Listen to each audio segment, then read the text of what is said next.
Naomi becomes a widow. In the days when the judges ruled, there was a famine in the land, and a certain man from Bethlehem in Judah, with his wife and 2 sons, went to reside in the land of Moab. The man's name was Elimelech, his wife's name was Naomi, and the names of his 2 sons were Mahlon and Chilion. They were Ephrathites from Bethlehem in Judah, and they entered the land of Moab and settled there. Then Naomi's husband Elimelech died, and she was left with her 2 sons, who took Moabite women as their wives, one named Orpah and the other named Ruth. And after they had lived in Moab about 10 years, both Mahlon and Chilion also died, and Naomi was left without her 2 sons and without her husband. Ruth's loyalty to Naomi. When Naomi heard in Moab that the Lord had attended to his people by providing them with food, she and her daughters-in-law prepared to leave the land of Moab. Accompanied by her 2 daughters-in-law, she left the place where she had been living and set out on the road leading back to the land of Judah. Then Naomi said to her 2 daughters-in-law, "Go back, each of you to your mother's home. May the Lord show you loving devotion, as you have shown to your dead and to me. May the Lord enable each of you to find rest in the home of your new husband." And she kissed them as they wept aloud and said, "Surely we will return with you to your people." But Naomi replied, "Return home, my daughters. Why would you go with me? Are there still sons in my womb to become your husbands? Return home, my daughters. Go on, for I am too old to have another husband.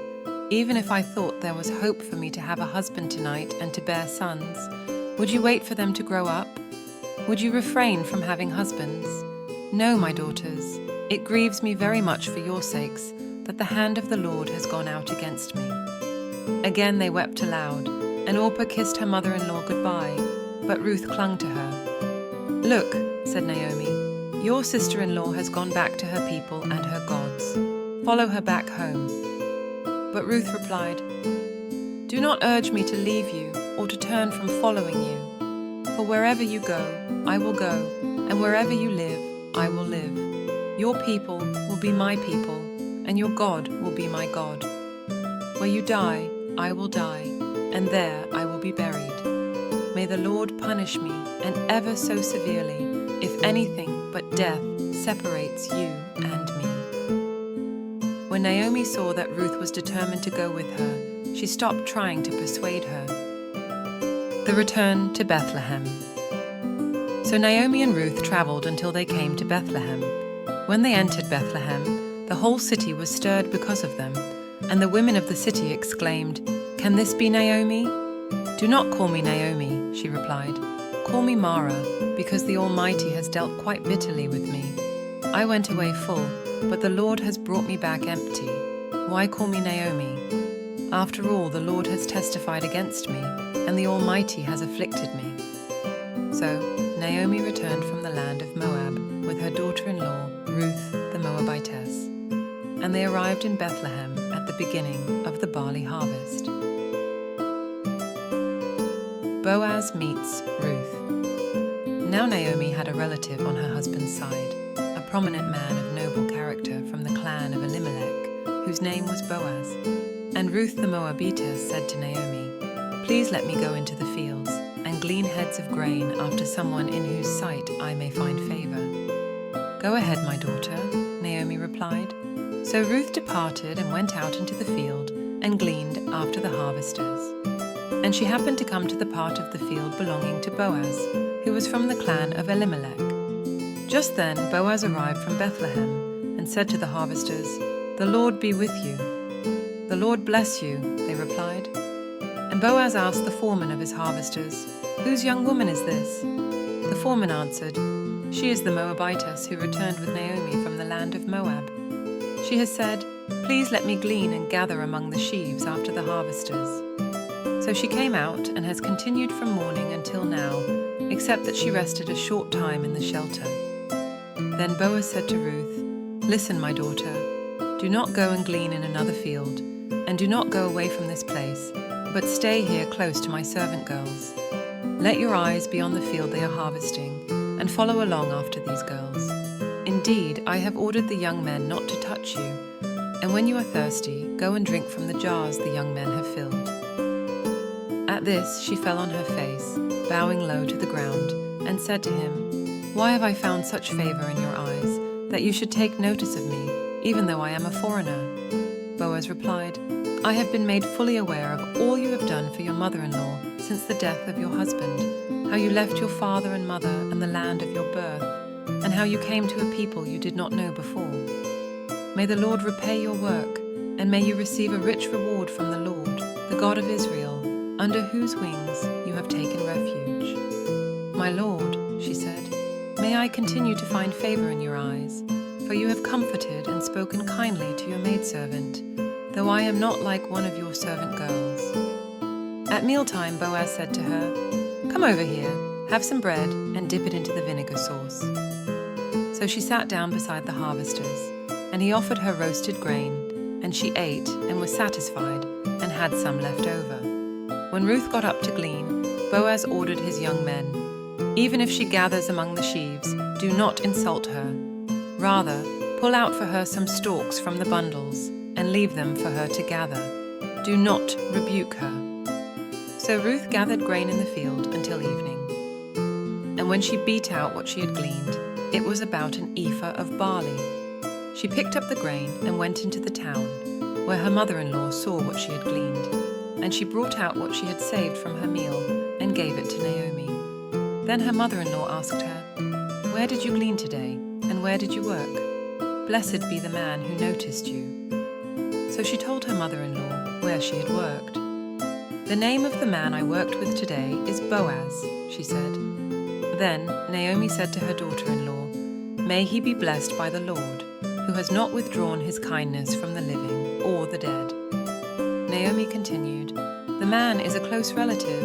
He is one of our kinsman redeemers."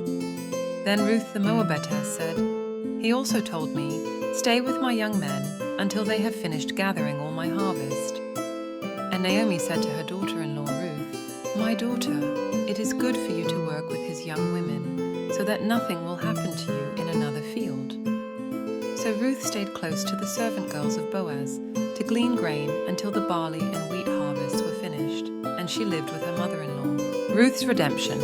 Assured one day, Ruth's mother-in-law Naomi said to her, "My daughter, should I not seek a resting place for you, that it may be well with you? Now is not Boaz, with whose servant girls you have been working, a relative of ours. In fact, tonight he is winnowing barley on the threshing floor. Therefore wash yourself, put on perfume, and wear your best clothes. Go down to the threshing floor, but do not let the man know you are there until he has finished eating and drinking. When he lies down, note the place where he lies. Then go in and uncover his feet, and lie down, and he will explain to you what you should do." "I will do everything you say," Ruth answered. So she went down to the threshing floor and did everything her mother-in-law had instructed her to do. After Boaz had finished eating and drinking and was in good spirits, he went to lie down at the end of the heap of grain. Then Ruth went in secretly, uncovered his feet, and lay down. At midnight, Boaz was startled, turned over, and there lying at his feet was a woman. "Who are you?" he asked. "I am your servant, Ruth," she replied. "Spread the corner of your garment over me, for you are a kinsman redeemer." Then Boaz said, "May the Lord bless you, my daughter. You have shown more kindness now than before, because you have not run after the younger men, whether rich or poor. And now do not be afraid, my daughter. I will do for you whatever you request, since all my fellow townspeople know that you are a woman of noble character. Yes, it is true that I am a kinsman redeemer, but there is a redeemer nearer than I. Stay here tonight, and in the morning, if he wants to redeem you, good, let him redeem you. But if he does not want to redeem you, as surely as the Lord lives, I will. Now lie here until morning." So she lay down at his feet until morning, but she got up before anyone else could recognize her. Then Boaz said, "Do not let it be known that a woman came to the threshing floor." And he told her, "Bring the shawl you are wearing and hold it out." When she did so, he shoveled 6 measures of barley into her shawl. Then he went into the city. When Ruth returned to her mother-in-law, Naomi asked her, "How did it go, my daughter?" Then Ruth told her all that Boaz had done for her, and she said, "He gave me these 6 measures of barley, for he said, 'Do not go back to your mother-in-law empty-handed.'" "Wait, my daughter," said Naomi, "until you find out how things go, for he will not rest unless he has resolved the matter today." Boaz redeems. Ruth Boaz went to the town gate and sat down there. Shortly after, the kinsman redeemer he had mentioned came by. Boaz called him over and had him sit down. He also gathered 10 elders of the town and had them sit down too. He spoke to the kinsman redeemer about Naomi, who had returned from Moab, selling a piece of land that belonged to their relative Elimelech. Boaz mentioned that the kinsman redeemer had the first right to buy it, but if he wasn't willing, Boaz would take it. The man initially agreed to redeem it. However, Boaz added that buying the land also meant acquiring Ruth, the Moabite widow of the deceased, to maintain the deceased's name on his inheritance. The kinsman redeemer then declined, saying it might endanger his own inheritance. He relinquished his right of redemption to Boaz.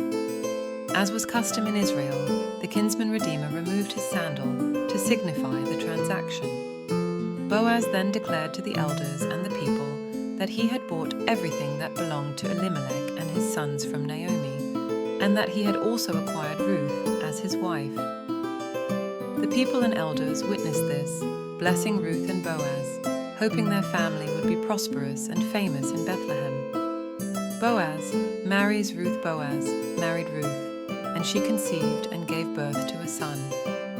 The women congratulated Naomi, saying the child would renew her life and care for her in old age, acknowledging Ruth's love for her better than 7 sons.